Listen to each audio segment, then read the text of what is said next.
Okay, how's everybody doing? This is Darrell Bennett, and I just wanted to jump on here and speak to people really quickly. Sometimes there is a blessing in admitting that you don't know what you're doing. I had to come to that realization. I've shared with you all that I have a position at a tech company, and when the CEO hired me, he said, how do we know that you're going to perform well in this position? And I was like, well, because I'll figure it out. I mean, that's, it's what I do. I figure things out. I mean, I don't think I said it that cavalierly, but that's what I conveyed. And within the first week of the job, I automatically realized, okay, I don't know what I'm doing. You know what I mean? I don't know what I'm doing. And the guy who was training me, right, the director of, because it's a business to business sales situation that I'm in. And the guy who's training me, he says to me, he said, look, it's going to take you some time. For one, you don't know the industry that you're working in, which is the tech industry. You don't know the product that you're selling, which is programmatic software. And you don't know the company that you work for. And so you got to learn, where some people just have to learn company, you've got to learn company, industry, as well as product. And I wanted to jump in here and say this because I realized now, and I'm about 8 weeks into it, and by the grace of God, I've started to perform well and, get sales and all that sort of thing. And this is new for me. I'm learning a lot. But I realized that what has changed is that my prayer life has become much more active in my job, because I was like, some days I just be in there like, Lord, help me. Let me close. I don't even know what I'm doing right now. I'm kind of just try to fake it until I can make it. Now, the people the people there are absolutely wonderful. They're absolutely wonderful people that's given me a lot of, help. And this is the other part of it. I'm in a position, in a role that had been created. There was no blueprint there at the company. So it's not like I just jumped in and said, well, do what the guy before you was doing. They didn't even have that position open before. So I wanted to say something to you that I kind of recognize within myself. This is the first position I've ever been in my life that I really didn't know what I was doing. Like, for real. I've either had positions before in law or positions with teaching. And even though I may not have known at the beginning, I kind of figured it out. This is the first time that everything is new. I mean, I've never been in a sales type environment. I've never been in a tech industry. I've never, some of the conference calls that we've been on, I'm sitting there like, okay, I feel really dumb because half the thing, I know you're speaking English, but half of the terms you're throwing out, I have no clue.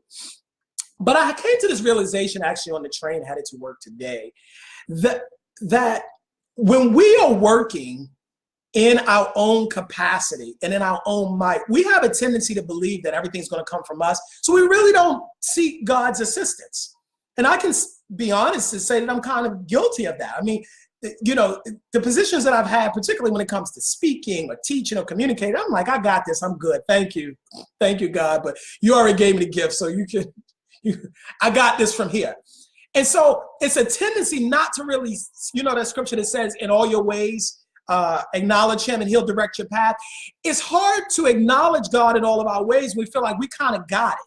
But it wasn't until I was in this role that I really realized I really need God's help. Like, there's a few times I'll pick up the phone and, I'm on the other end because it's business to business sales. So maybe it's the vice president for Home Depot and, they're managing billion-dollar budgets. And I'm sitting here like, God, I need your help because I don't want to mess this up. And so one of the things that I had, I didn't share too much about this, but one day I'll get on here and share some of this. I left a position that I was not just making pretty good money at, but I was great at. I was great at teaching these leadership classes, but I left because I felt like in my heart and in my spirit there was more. Nothing against the company. It was a wonderful organization. And I'm still in great, still in contact with the executive director who hired me. But I just knew it was time for me to move on.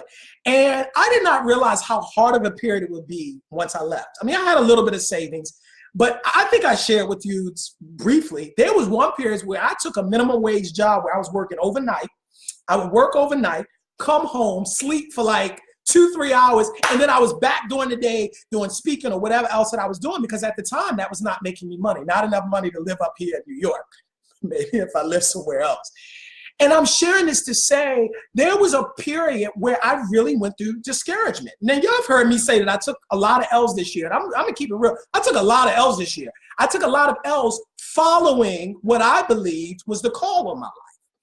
And I was thinking on the train today, because I've been doing a lot of thinking, like even in this position now, like, okay, God, like this is not comfortable. I don't like being in something I don't know what's going on, where I'm sitting in a conference call and I only understand every third word, But I came to this realization that maybe all of this was done to help me to realize that in ways before where I thought I didn't need God, I really do.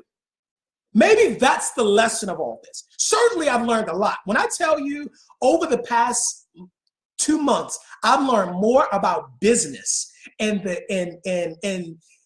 art of business, the science of business than I ever have in my life. I mean, no question about it. So one of the reasons why I took this position was because my mentor told me, he said, you need to learn sales in a different way. You know how to persuade, you know how to speak, you know how to communicate, but to really build an organization like I've built, because he's a CEO of a major company, you've got to learn, and a founder of that company, you got to learn sales. And I'm like, can you give me a book where I can learn it? And he's like, no, you got to get in it.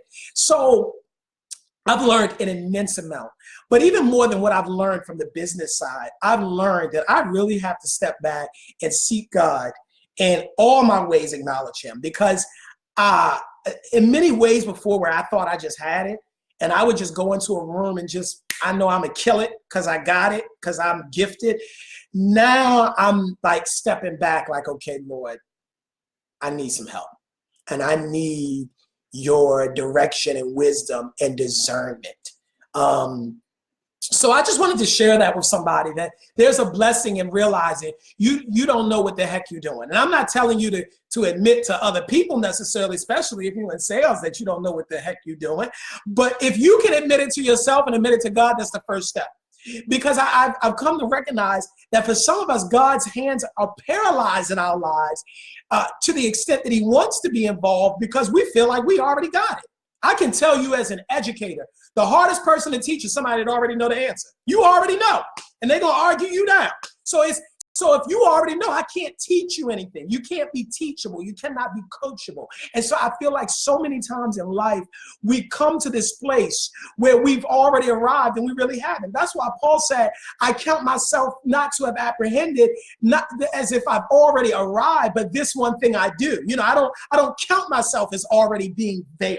I understand that there's so much more that I have to learn. So I just wanted to share that with y'all. I am learning a lot. And for some of you that have really been following me closely over the past 2 months, you will notice that there has been shifts that have happened even in the way that we are going about doing things business-wise because of what I've learned. We have an entirely new way of how we're approaching social media now. We have a new way of how we're targeting companies now. We have an entirely new way of how we're about to revamp the website. We're about to do an entire process of tracking who goes to the website and following up with people. So this is just beyond, this is what I've learned. This is one of the things I've learned. This goes beyond just speaking and inspiring people, but it's a business. Now, I want to end on this because I heard TD Jakes say this. And I thought it was so funny. He said, look, you go into business because you want to make a profit. And he was like, I know people don't want to hear a pastor say that because people feel, a way. He said, but if even a ministry, it's a business. And he said, if we don't treat it like a business, it won't be ministry for long, And so he was just talking about sort of what I have learned throughout time and what has really become concrete to me. It's not enough to just say that I want to inspire people. We've got to be intentional about the way that we do business. And there are some people, I did a season where for 3 months, I did everything pro bono because I just wanted to get my name back out there. We were speaking in prisons and we were going to colleges and we were at law schools and all that. But now I'm doing much less of that. And I understand some people have a problem with that when they see what my fee is, but we're building a business because I see the opportunity for us to take this message of good news and this message of hope and take it on an international scale, but it's going to take resources. And so I'm even now changing the way, just recently, somebody was trying to guilt trip me and said, well, we don't have money, but we're doing the work of the Lord. I said, okay, well, how about this? Why don't you watch me on YouTube and Facebook? Because there is a cost to what we do because we're building a business, you know, and so I'm more serious about what I'm building and what we are creating now than ever before. But I don't even want to get into that now. I just wanted to jump on here and encourage somebody that it's okay to say, you don't know. And that you're faking it and that you're trying to figure it out. And when I say faking it, I don't mean that you're lying or something like that, but you're figuring it out as you go along. I mean, one of the calls I remember I was on, and it was with a senior vice president of a really major company. And as I'm on the phone, I'm trying to find my notes and what I was supposed to say because I wasn't expecting this person to pick up. And you know, the call ended up going pretty successful, but you know, I was all over the place with it, but I got off the phone and kind of just laughed and said, look at me now. Like, you know, I went from doing something that I was so good at and so sharp at that I could kind of do in my sleep to now doing something where I'm really trying to figure it out. The first time they showed me Salesforce, and for those of you that are in sales, you know what I'm talking about, the Salesforce database, I was like, I need to go take a nap because you expect me to do, wait a minute, hold on, let me get this straight. I have to look into all of this. I just thought, I mean, there's databases which show when a person has opened an email and we know exactly what time that email was opened. And we even know if a link was clicked. And therefore, when I make the call, I'm making a call based on research that I've done on these databases. But I'm like, when I first saw it, I was like, I don't, you know, and that's the last thing I'll say for real with this. This position is exposed. I was telling my mom this, all my weaknesses. It called my bluff on everything because I'm not as good with technology as I would like to be. I've gotten better. I've had to. But, you know, it's exposed my weaknesses in certain areas. But I think it's good because now that those weaknesses are exposed, I realize that I've got to, not necessarily me get better, but I got to hire somebody who can help me with that. So that's the first thing that we're doing, actually. So sort of like a plug. If you know somebody that's great at marketing, tell them to call me because that's the next person that we're bringing on our team. This team that we're building to take this message internationally are people who are great at marketing. That's all you do. I don't need you to go and speak to nobody. Maybe all you want to do is look at the computer all day. You know, I just need you to be a marketing guru. Some people are just, they know how to take a video and how to target and who to put it to and what ads to use and all that. If that's you, you need to call me. Anyway, let me go. Love you all. And as I sign off on every broadcast, you can come back swinging. And I want you to know that I took a step back for a major comeback. And what is about to come forth, I promise you, eyes have not seen. I can promise you that, and ears have not heard. And I say this with all respect, and I say this with all humility.